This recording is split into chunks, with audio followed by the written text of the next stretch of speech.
भरत शत्रुघ्न धन सुभग रामानुज हनुमान सीता माधवी उर्मिला सुत कीरति गुण गान चारों सुमन चारों रतन तुलसी करत राम पावती जानकी लखन गाए रो ज्ञान सकल कल्याणमय सुर कर तुलसी हो तुलसी के चरण जिनकी नो जगता कलि समुद्र घोड़त लख्यो मेरे जो सब जी गुरु चरण सरोज रज निज मन मुकुर सुधार वरण रघुवर विमल जसु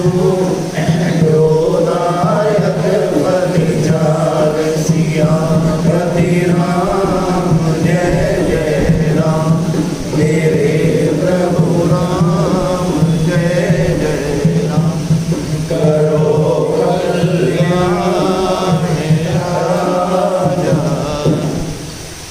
बदरी गाऊ सोई प्रभु ज्ञान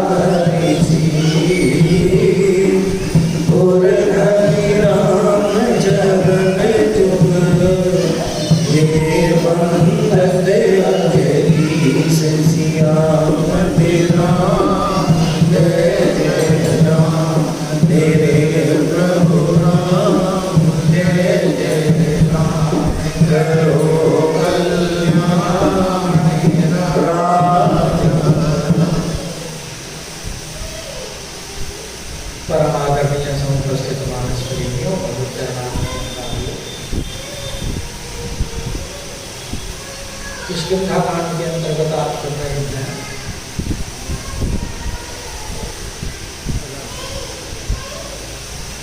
स्वयं प्रभा की कृपा में जब सारे बांधव चले गए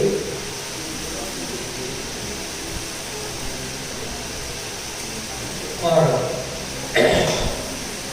वहां उनकी प्यास भी मिटी, भूख भी मिटी और एक दूसरे का समाचार पूछा।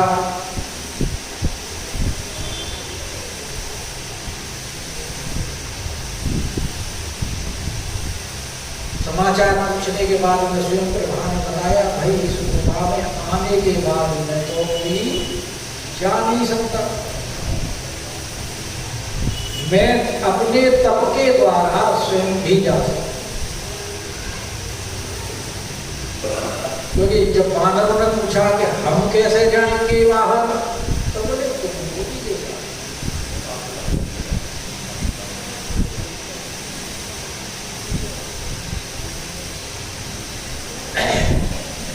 और जब उन्होंने बताया था कि हम तो इस प्रकार जानकी जी की खोज में निकले थे और हमारा तो समय भी पूरा हो गया, जानकी जी मिली नहीं,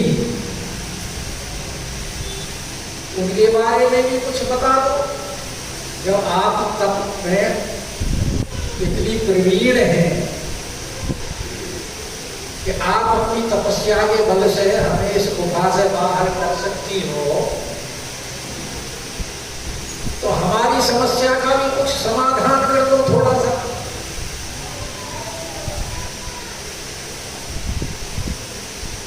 बोले देखो तुम्हें इससे तो बाहर निकाल दूंगी,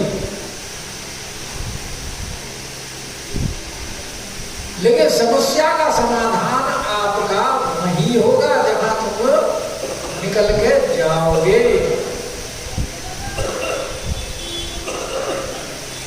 और जानकी जी की भी खबर मिलेगी। स्वयं प्रभा ने उन वानरों को ये कहा कि पैहु सीतै। उन्होंने कहा ना जानकी जी की खोज में आए हैं, अभी तक मिली नहीं, तो बोले मिलेगी पैहु सीतै। क्योंकि इनको बड़ा पश्चाताप हो रहा था कि समय निकल गया, मिली नहीं।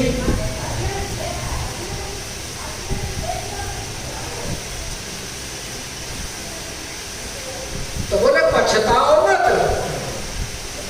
जानी पछताओ, बस तुम आंख बंद करो।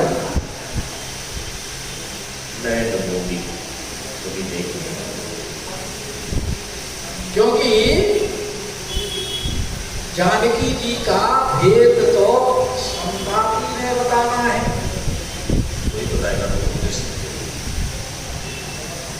क्योंकि चंद्रमा मुनि ने संपाति को कहा था,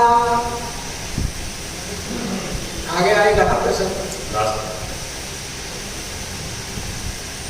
कि जब जानकी जी, राम जी का अवतार होगा, जानकी जी का हरण होगा, उनके दूत ढूंढते हुए आएंगे और उनके दर्शन से तुम्हारे पंख जमेंगे,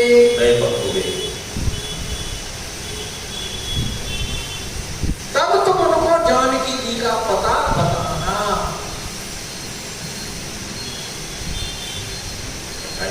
इसमें है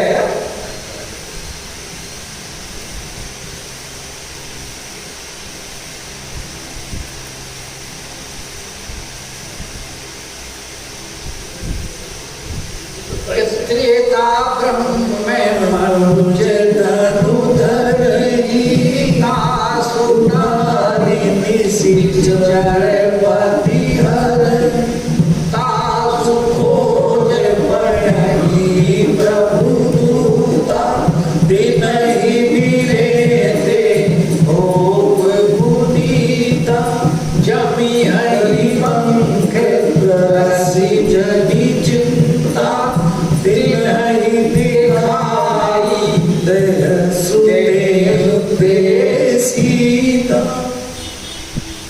तुम उनको सीता को दिखाना, इसीलिए स्वयं प्रभा ने यहाँ बताया नहीं, बस इतना कह दिया कि पैहु सीतै जनि पछताओ, पछताओ मत, सीता मिलेगी।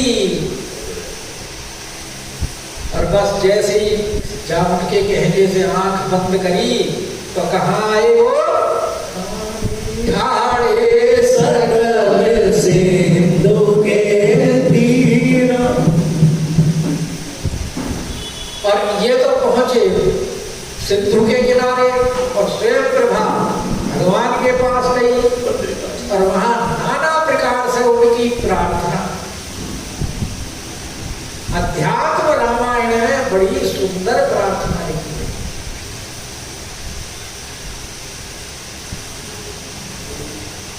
चलो सुना देता हूं, थोड़ा सा टाइम तो लगेगा, कोई बात नहीं। आपने मन में खाना भी सुनाओ।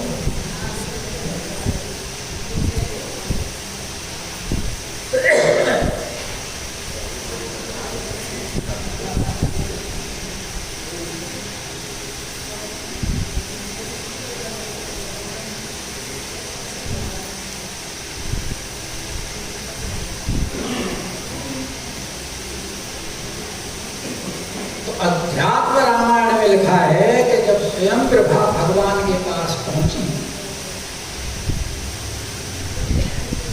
प्रदक्षिणा करके बहुत बार प्रणाम किया और प्रेम पूर्वक गदगद कंठ से स्तुति, हे राजराजेंद्र, मैं आपकी दासी हूं, दर्शनार्थी आई हूं, बहुत हजारों वर्षों दुख सहकर कठिन तप जो मैंने किया वो सफल हुआ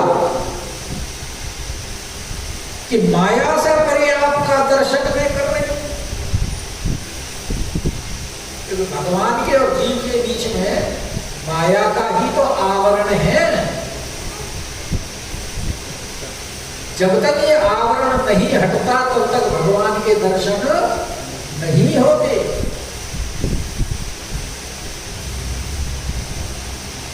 और भगवान कहाँ है? भगवान के लिए कहती है कि आप माया से परे अलक्ष्य चराचर में एक रस व्याप्त अपनी योग माया से मनुष्य रूपधारी है। आप नट की तरह अनेक रूप धारण करते हैं और स्वतंत्र हैं। अज्ञानियों को अदृश्य हैं।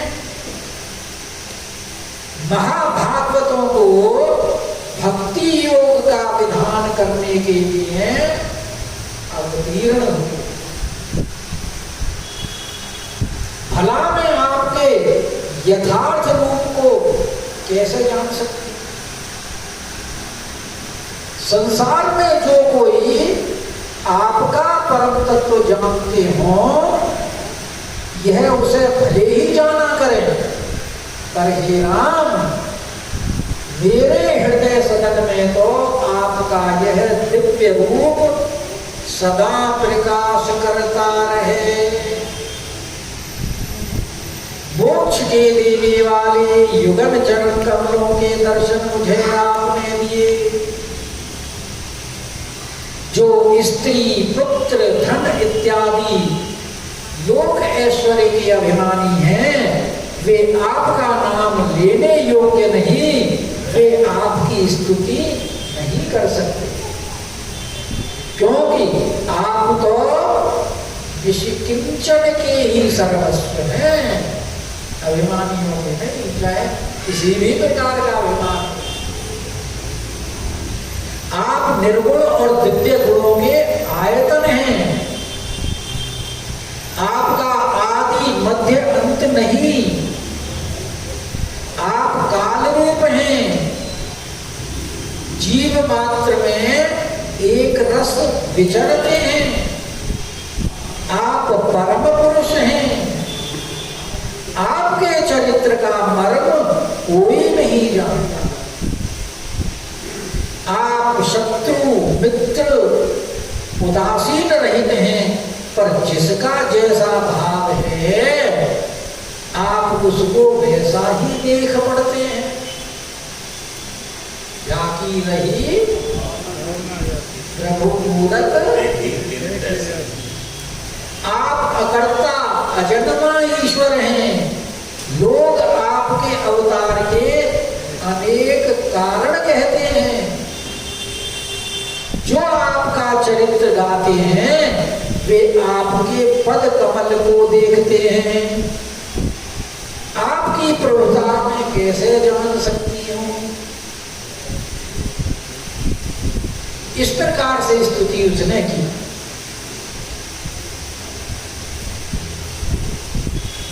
नाना भांति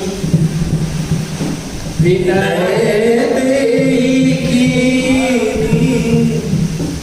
और भगवान ने उसको, क्योंकि भगवान के दर्शन के लिए वो प्रार्थना कर रही है और भगवान के चरण कमलों में प्रीति के लिए प्रार्थना कर रही है, इसलिए भगवान ने भी उसको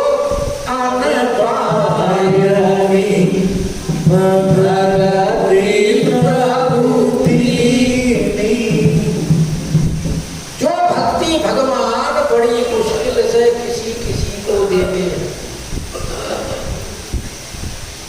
काकभूषण जी को भी सारी को वस्तु में देने को कहा, भक्ति देने को नहीं कहा। बाद में जब उसने मांगी है तब नहीं है। और जब भक्ति प्राप्त हो गई तो भगवान बोले अब तुम बद्री वन हो जाओ, बदरी सो गई। भगवान की आज्ञा को उसने सिर के ऊपर धारण किया।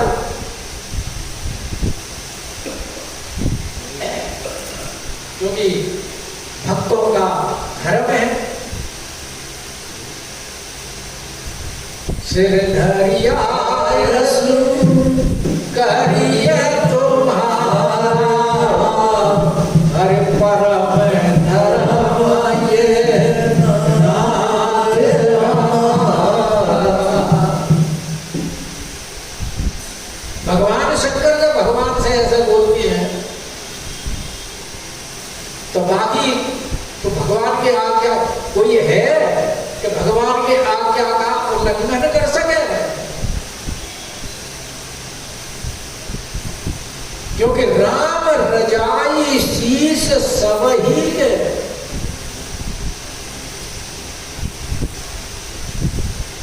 भगवान की आज्ञा तो सबके ऊपर है, तो उसने भी भगवान की आज्ञा का सिर में धारण किया और धरली राम चरण हृदय में भगवान के जुगल चरणारविंदों को धारण किया, जिनकी वंदना ब्रह्मा और महेश करते हैं।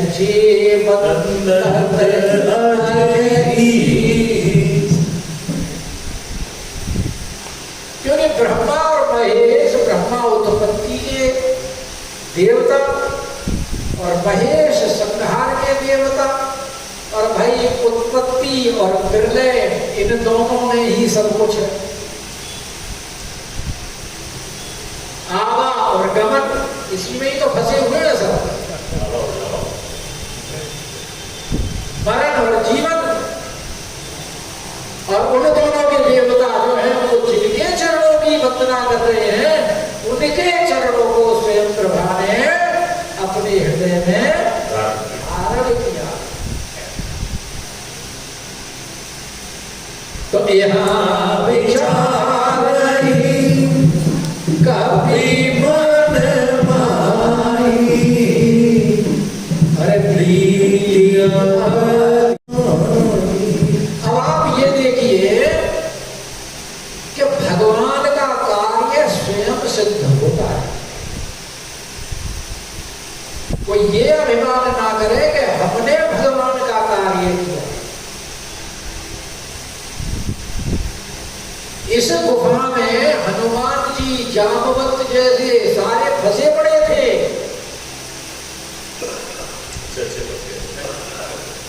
नहीं निकल पा रहे थे, लेकिन भगवान ने स्वयं प्रभा के माध्यम से सबको निकाल करके और पहुंचा दिया समुद्र के किनारे। तो इसीलिए भगवान का कार्य कोई नहीं कर सकता, भगवान का कार्य तो स्वयं अपने आप होता है, स्वयं सिद्ध है।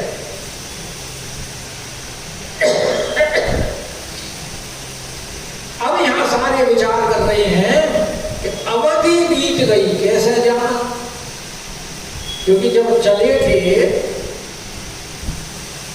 तो कार्तिक मास में लखनलाल जी गए थे, दशमी को, एकादशी में राम जी के पास सारे के सारे वानर पहुंचे थे, सुग्रीव ने आज्ञा दे दी थी सबको, और खोज के लिए निकल लिए थे। 1 मास का समय था। अब यहाँ जब देखते हैं समुद्र के किनारे तो वहां आगे देखते हैं कि यहाँ तो कोपलें फूट रही हैं। इसका मतलब कि बसंत का आगमन हो गया। तो कार्तिक के बाद में अगहन, पूस और माह आ गया। जो माह में ही तो बसंत पंचमी आती है।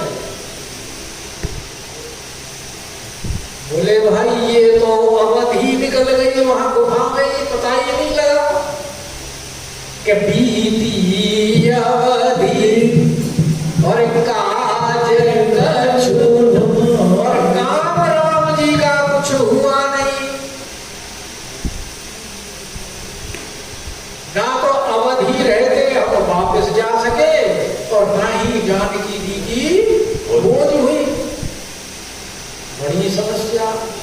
सब मिली के परस्पर बाता। अब सब आपस में विचार कर रहे, बड़े बड़े बलवान विद्वान वहां महारथ बैठे हुए हैं। बोले भाई जानकी जी की खबर मिली नहीं, अवधि भी निकल गई, तो बिंदु सुधि लहे करब का भ्राता।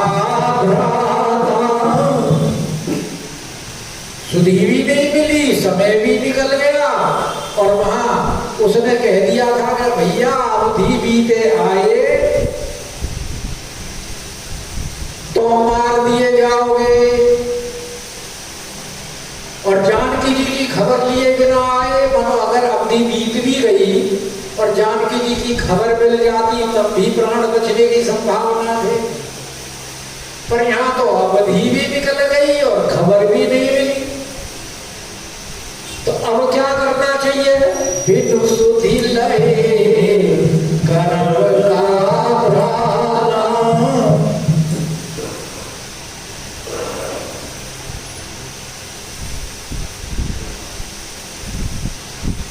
तो अंगद कह रहे हैं कि अंगद लोचन भरी भारी।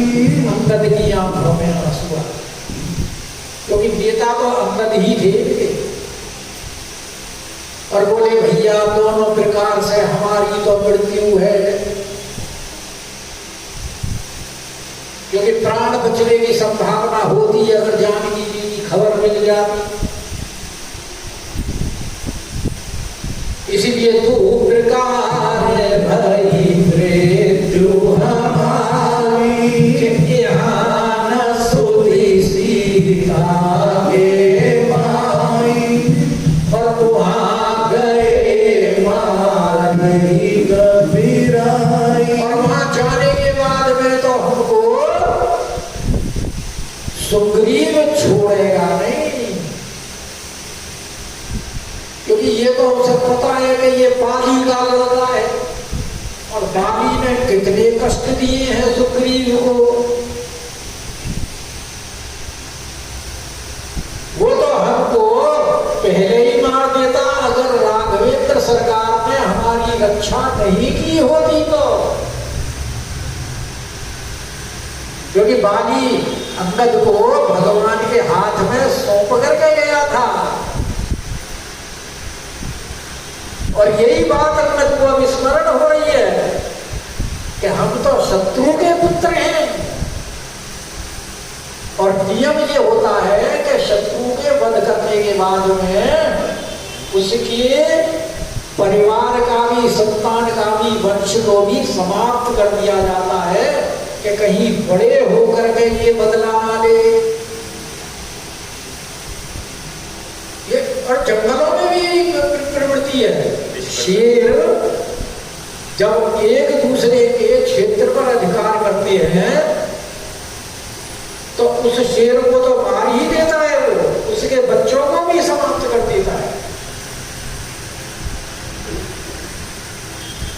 रिपुरन रिंचन राघव काऊ, रिपु का ऋण रक्ष मात्र भी कोई नहीं छोड़ता। इसीलिए ये कह रहा है कि पिता बड़े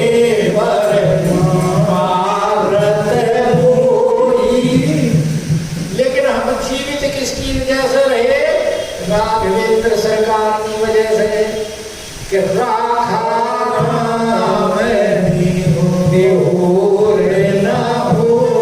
गरीब का इसमें कोई निहोरा नहीं है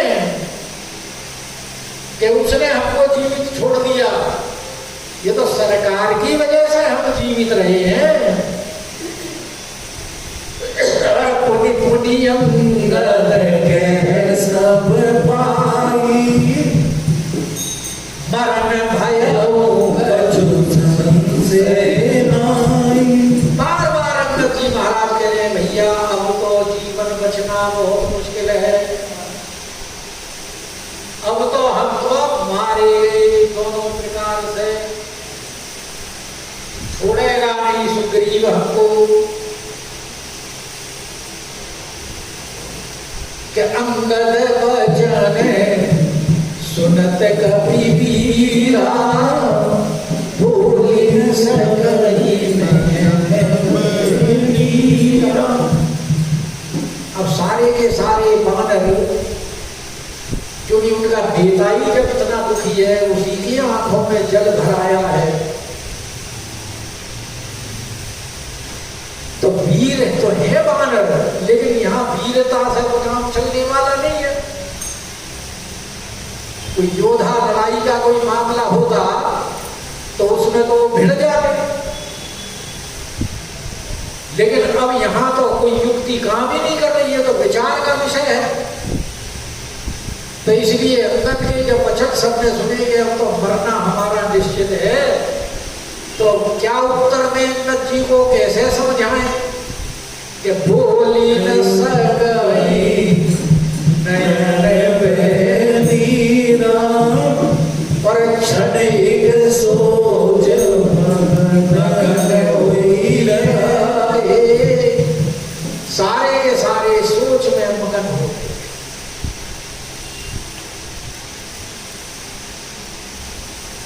क्या करना चाहिए कि पुण्य से वचन कहते सबने कहा, विचार अपना कर करके भाई के वहां जाने में तो मरना जरूरी है।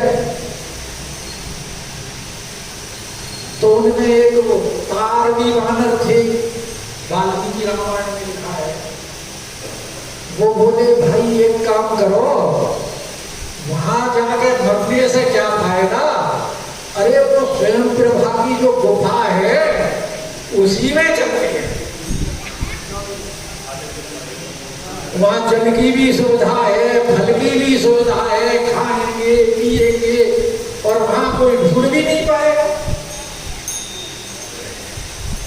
वही रहेंगे। हनुमान जी बोले कि तुम सोच रहे होगे कहां जाकर के तुम बच जाओगे। अरे लखनलाल जी देखे, वो एक ही बाण में वहां की सारी माया समाप्त कर देंगे, इनके बाण का प्रभाव नहीं देखा। तो बोले भाई अब क्या करें, तो बोला कि हम सीता के सुधली बिना, कि सीता की जब तक सुधि नहीं मिल जाएगी हम यहाँ से जाएंगे ही नहीं, कि नहीं जाइए है युवराज जी महाराज, आप तो बल में भी बाली के समान हो और बुद्धि में भी बृहस्पति के समान हो, प्रवीण हो, हम तो अब यही रहेंगे और यही प्रायोपवेशन करेंगे। हम सब करेंगे।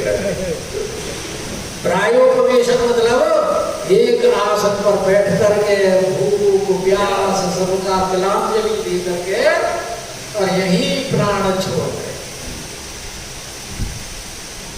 और क्या करें, कोई उपाय नहीं है। तो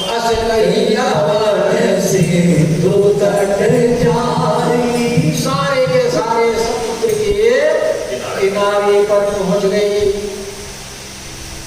और बैठे कपि सब, और सारे के सारे सबने वो कुश का आसन बिछाया। भाई ध्यान करने बैठेंगे ना, भगवान का ध्यान करना है। और फिर समुद्र की रेती, क्योंकि महीना ठंड का है तो रेती भी ठंडी है, इसलिए कुश का आसन बिछाया, ध्यान लगने में सुविधा ना हो। और ध्यान किसके लिए लगा रहे हैं, तब किसके लिए कर रहे हैं प्रयाग, जानकी जी की खोज के लिए। और ध्यान किसका कर रहे हैं, राघवेंद्र सरकार का। तो इसलिए समुद्र के किनारे इसलिए बैठे कि समुद्र क्या है, तीर्थों का राजा, क्योंकि सारे तीर्थों का जल समुद्र में जाकर के मिलता है। इसलिए समुद्र को तीर्थराज कहा। समुद्र में स्नान करने से समस्त तीर्थों में स्नान हो जाता है, क्योंकि सारे तीर्थों का समावेश समुद्र में। और बोले समुद्र के किनारे मरेंगे तो इससे बढ़िया और सुंदर स्थान कहाँ मिलेगा। और भगवान के काम के लिए अपने प्राण छोड़ रहे हैं। तो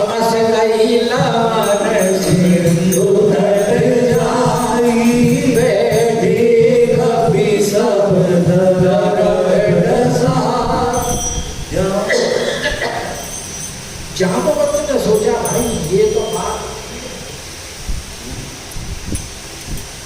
क्योंकि अंगद और सुग्रीव के मन में भेद पड़ गया। भेद तो नहीं होना चाहिए, कैसे दूर किया जाए।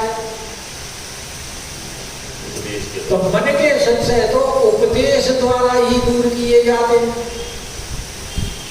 और जाम्बवंत जी तो ब्रह्मा जी के अवतार हैं। अंगद का दुख उसे देखा नहीं है कि जाम्बवंत अंगद दुख देखी कही कथा उपदेश विशेष।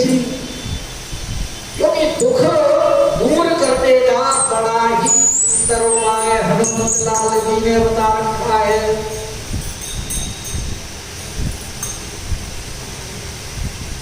अशोक वाटिका में जानकी जी को दुखी देखा तो हनुमत लाल जी ने जानकी जी को कथा सुनानी शुरू कर दी।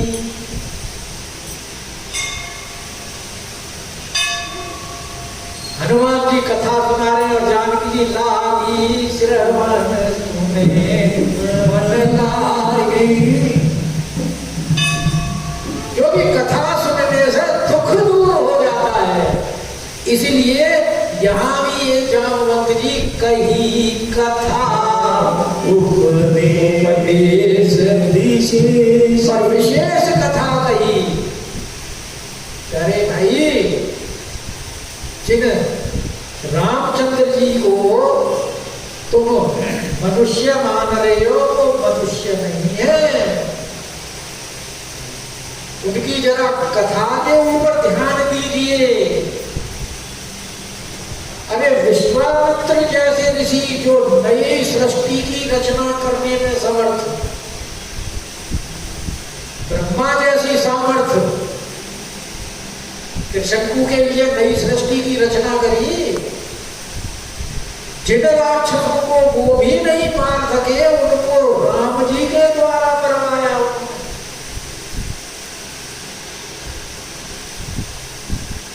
धनुष यज्ञ में सारे विश्व के राजा हार गए।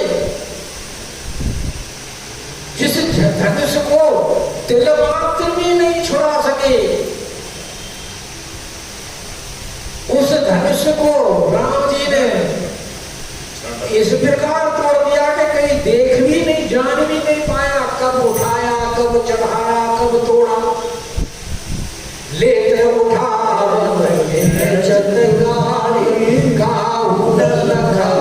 देख सब ठाड़।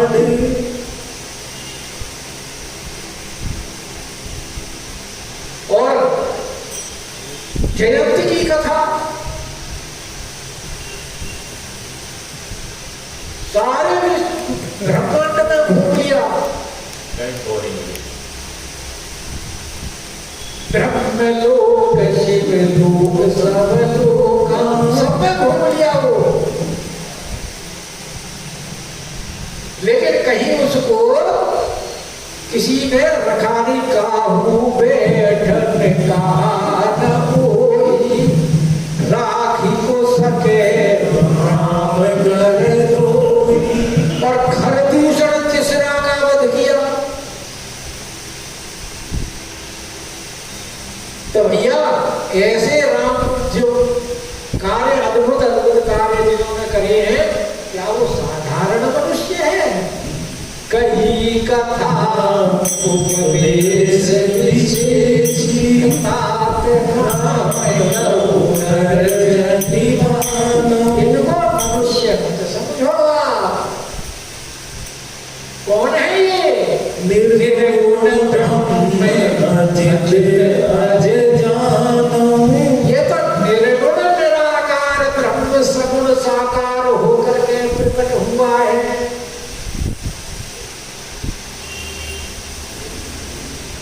ये तो अजेय है, अजन्मा है, इसका जन्म नहीं होता, ये तो प्रकट होता है।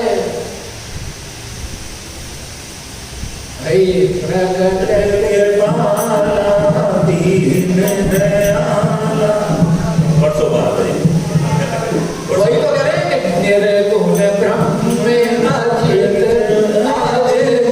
अजन्मा है, इनका जन्म नहीं होता, मरण भी जब जन्म ही नहीं है, मरण कहाँ है? जन्म मरण से परे हैं। और भैया देखो कितनी बड़ी बात है कि हम सब सेवक अति बड़ भागी भाग्यशाली भी नहीं, बड़ा बड़ भाग्यशाली भी नहीं, अति बड़ भागी। अति बड़ा भाग्यशाली तो पुण्य से होता है, बड़ भागी विवेक से होता है, और हम तो अति बड़ भागी हैं। क्यों? कि संतत सगुण भगवान के सगुण ब्रह्म के चरणों के अनुराग। यानी भक्त जो है वो अति बड़ भागी होते हैं। कितनी सुंदर उपदेश दिया जामवंत जी ने कि निज इच्छा प्रभु अवतार